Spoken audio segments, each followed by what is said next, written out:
क्या किसी भी इंजरी में बिना सर्जरी के इलाज किस हद तक संभव है? बिल्कुल संभव है सर। जब हम स्पोर्ट्स इंजरीज की बात करते हैं तो बहुत सारी तरह की इंजरीज हैं, जैसे घुटने में ACL, PCL, मेनिस्कस, ये इसकी इंजरी हुई, कार्टिलेज की इंजरी हुई। इसके बाद आती है टेंडन्स की इंजरी, ये जो जॉइंट्स के अराउंड जो टेंडन्स हैं, हैमस्ट्रिंग टेंडन खिंच गया, रोटेटर कफ का प्रॉब्लम हो गई, पेक्टोरस मेजर, तो ये ना टेंडन इंजरी। इसके अलावा स्पोर्ट्स इंजरी आती है जो मसल्स की इंजरी आती है, हैमस्ट्रिंग और क्वाड्रिसेप्स में स्ट्रेन आ गया, एरेक्टर में स्ट्रेन आ गया। तो ये सारी इतनी सारी इंजरीज हैं कि अगर मैं चाहूँ कि सबको बिना सर्जरी ठीक करना तो शायद संभव ना हो, पर हाँ 60% तो हो सकता। तो इसके लिए सबसे पहले जरूरी है कि हम एक्यूरेट डायग्नोसिस बनाएं कि सर्जरी का इंजरी का ग्रेड क्या है, ग्रेड 1, ग्रेड 2, ग्रेड 3। अगर लो ग्रेड की इंजरी है, जैसे ACL, PCL में लो ग्रेड की इंजरी है, तो वो सब बिना सर्जरी के ठीक हो सकता। बिना सर्जरी से ठीक करने के लिए कुछ चीजें इंपॉर्टेंट है। पहला कि आपको इंजरी हील करनी है। दूसरा, जब इंजरी हुई है उसके से आपकी मसल्स भी कमजोर पड़ गई है। अब आदमी को चलने के लिए पूरा पाँव चाहिए, घुटना तो चाहिए नहीं। हाथ में कोई इंजरी होगी तो काम के लिए पूरा हाथ चाहिए। सो जब तक आपकी मसल्स भी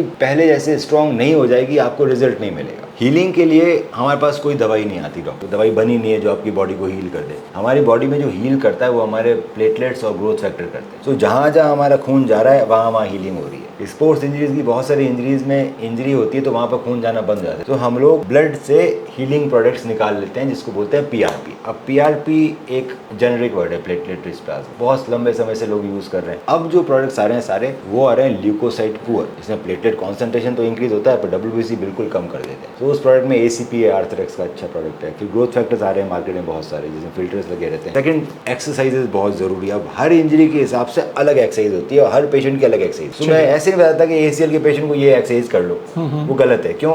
हर पेशेंट की मसल्स अलग वीक होगी, अलग टाइट होगी, अलग स्ट्रक्चर्स होंगे जो वीक है और टाइट है। सो आपको एक स्पोर्ट्स फिजियोथेरेपिस्ट चाहिए एक्सरसाइज कराने के लिए कम से कम 4 महीना। अगर 4 महीना कोई जना एक्सरसाइज नहीं करा रहा तो चीजें ठीक नहीं होगी।